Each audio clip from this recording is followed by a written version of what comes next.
There's loads of videos online saying that you don't need to delete social media, that you can have it in moderation, everything is good in moderation. Ah yes, smoking is good in moderation. Stabbing yourself in the balls is good in moderation. No, it is not. Instagram has become the new drug. It is the new cocaine. And it is ruining lives, honestly. And you might not even realize it, but I'm very glad that I did, because what it was stealing from me, how it was distracting me, how it was making me think was absolutely detrimental to me. Now, first of all, let's just talk about what a waste of time it is. How many times have you gone to the toilet with your phone and you've sat on Instagram scrolling for 20-30 minutes? You try to stand up and your legs feel like absolute jelly.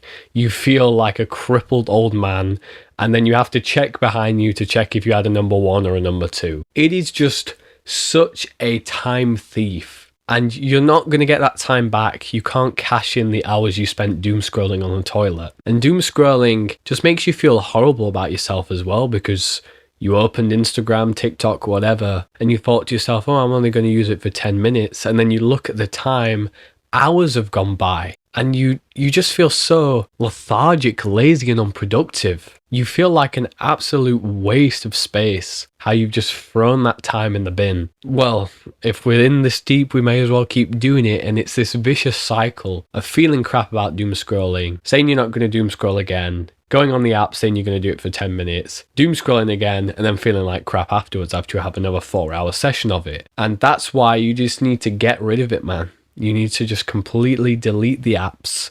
It's going to be difficult. You're going to probably go on it again. I can honestly say that my life has improved since I deleted Instagram. Never had TikTok, that wretched hive of scam and villainy, as I've always said. Tried to reduce my YouTube shorts as well, because that's what often happens. You'll delete Instagram, you'll delete all the short form stuff, and then you'll develop a YouTube addiction. But this is why you need to start filling your life with more productive things, more enjoyable things. With me, I've been dedicating more time to God. What time do I have to doom scroll when I could be using it to pray, to dedicate time to be grateful to my creator? I think that's a better use of my time. Use your time for what you want to do. But if anything, just find something productive in your life that you can work towards and have purpose towards. Another thing that's really messed up about social media is the desensitizing of your emotions with it. We are seeing stuff on social media that we're not really meant to see. I remember when Charlie Kirk died months and months ago now. Crazy how the time's gone by. And it was nighttime in the UK, and it was about 20 minutes after he'd been shot.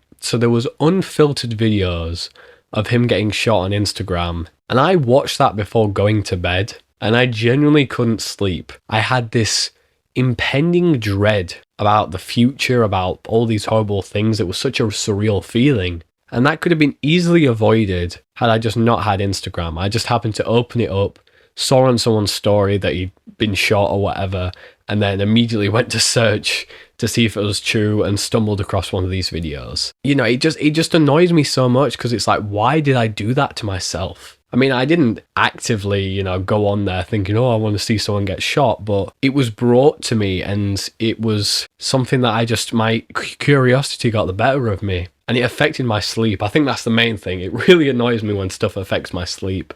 I like to get good sleep, and that was a step to me to show that Instagram and having this sort of social media consumption was not good for me. When it starts affecting stuff like that, when it starts making you worried about things that don't concern me. Sure, it's a sad situation, but I stopped watching the news, man, because what can I do? I hear everyone talking about the Epstein files. I hear everyone talking about the wars going off. I can't do anything to stop it, and discussing it all the time isn't going to stop it. I pray that these things can be resolved peacefully.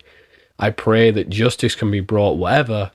But it's no concern of mine. It's not in my world. It's happening millions of miles away from me. Not millions, obviously, but you get the picture. Me talking about it all the time isn't going to resolve it. So that's why I just stay away from the news. Social media is worse with news, because when you start watching one thing, it'll show you 10 different news feeds, and it's all a complete mess. So I advise you delete that for the second reason as well. And a third very powerful reason is lust. And this will tap into the God element as well, which I know a lot of people click off as soon as I say the word God. But if you're still here, I commend you. You've got a good enough attention span and tolerance. If you open Instagram on a new account, if you open TikTok on a new account, and if you scroll for a mere 30 seconds, you're going to see a girl doing a promiscuous dance. You're going to see a girl who's subtly sexualized. You're going to see some ass. And that's, I dare you to do this experiment. Actually, no, it's not good for you, but you get the picture. It's really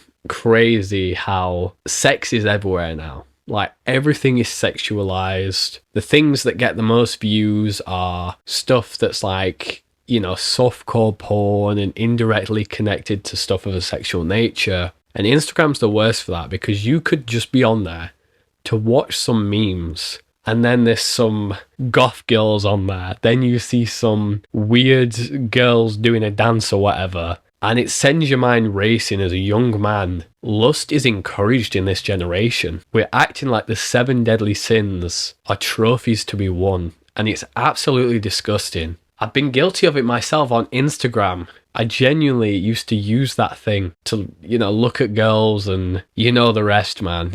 We've all been there. It is a horrible, horrible spiral to go down. It connects to the losing of your time. It connects to the breaking of your mental psychology. Seeing stuff like that, associating and mixing up the feelings of love and attraction with lust and desire. And at the end of it, you just feel really disgusted in yourself. I mean, there's some guys that encourage it. There's some guys that just see it as a way of life. And I pray for them that they see the light and have better self-confidence and have better lives or whatever, because it is hurting them. Like, you're training your brain to look at that kind of stuff. Lust is one of the biggest killers these days. It is making men weak. It is making us subservient to big corporations that are preying on our sexual desire. How messed up is that? When you put it like that, it's terrible. And even worse, it separates us from God. If we keep doing that, it creates great disappointment. And separation from God, from what I can understand, is a fate worse than death. If that won't encourage you to delete the social medias, to start finding purpose in your life, and if you're truly listening to what I'm saying, pursuing the man above, I don't know what will.